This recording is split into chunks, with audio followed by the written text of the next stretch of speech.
paggunita, paggunita sa napaka mahal na tatay namin. Araw ng kapanganakan niya ngayon, January 15, na kung saan masaya namin pinagdiriwang dati lagi. Subalit nung nawala siya, naking bagay, napakasakit dahil hindi na namin siya makakasama, hindi na namin siya makakakwentuhan, wala na siya sa piling namin, wala na siya sa tabi namin. Pagkos mga tagubilin na lamang ang iiwan niya sa amin at mga masasayang alaala nung siya pa ay nabubuhay. Bagamat wala na siya, lahat ng biling niya ay naiwan at yun ang nagbibigay lakas sa amin,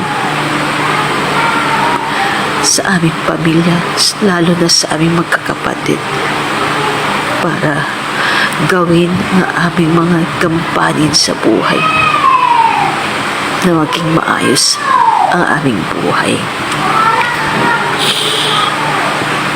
Ang mga araw na to ay napakabigat dahil alam namin na pagkatapos nito ay hindi na namin siya talaga makakasama. Yung paghatid sa kanya sa huling hantungan niya, ngunit masaya na rin kami dahil tapos na rin yung kanyang hirap dahil nagawa niya, nagampanan niya ang pagiging ama, a good provider and a good loving father for us. Lahat yun nagawa niya, kaya napakasakit sa amin na mawala siya.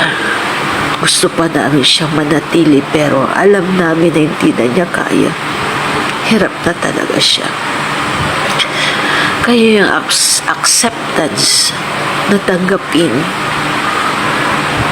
na lilisan na siya ay hindi siya nahirapan pagpikit ng kanyang mata dahil alam na niya na tanggap na namin kahit na mabigat pa rin sa aming saloobin.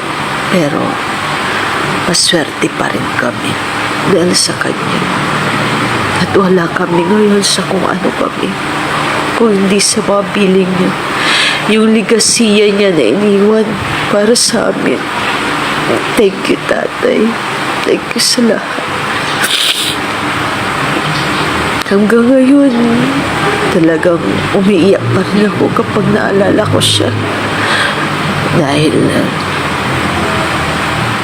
talagang siya yung makikinig sa lahat ng oras, saya man o lungkot ng iyong buhay.